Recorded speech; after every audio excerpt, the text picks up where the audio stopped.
Kishoreganj 15 October শ্রবণ ও বাক প্রতিবন্ধীদের ন্যায্য অধিকার, সামাজিক নিরাপত্তা ও জীবনমান উন্নয়নের দাবিতে কিশোরগঞ্জ জেলা প্রশাসকের নিকট 7 দফা দাবিনামা পেশ করেছে কিশোরগঞ্জ শ্রবণ ও বাক প্রতিবন্ধী উন্নয়ন সংস্থা। বুধবার 15 অক্টোবর দুপুরে জেলা প্রশাসকের কার্যালয়ে সংগঠনের জেলা সভাপতি মোহাম্মদ মসুর নেতৃত্বে একটি প্রতিনিধি দল জেলা প্রশাসক বরাবর স্মারকলিপি জমা দেয়। স্মারকলিপিতে প্রতিবন্ধীদের মৌলিক অধিকার রক্ষা ও কল্যাণের 7টি গুরুত্বপূর্ণ দাবি উপস্থাপন করা হয়।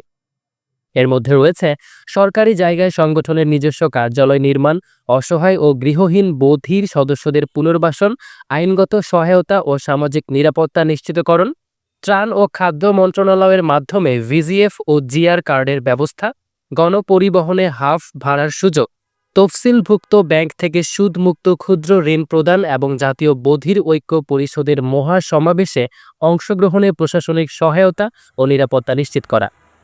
সংগঠনের নেতারা জানান, তারা রাষ্ট্রের নাগরিক হয়েও দীর্ঘদিন অবহেলা ও বৈষম্যের শিকার। সমাজের মূলধারায় যুক্ত হতে এবং দেশের উন্নয়নে অংশ নিতে হলে সব দাবির দ্রুত বাস্তবায়ন জরুরি। জেলা প্রশাসক প্রতিনিধি দলের বক্তব্য মনোযোগ সহ শুনে আশ্বাস দেন যে বিষয়গুলো গুরুত্ব সহকারে বিবেচনা করা হবে।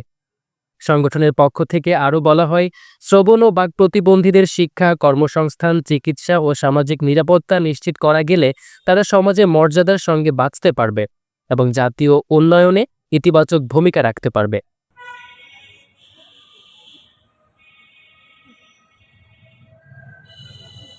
মোহাম্মদ জোনায়েদ হোসেন জুয়েলের তথ্যচিত্রে ইশরাক অর্ণব, চ্যানেল 21, কিশোরগঞ্জ।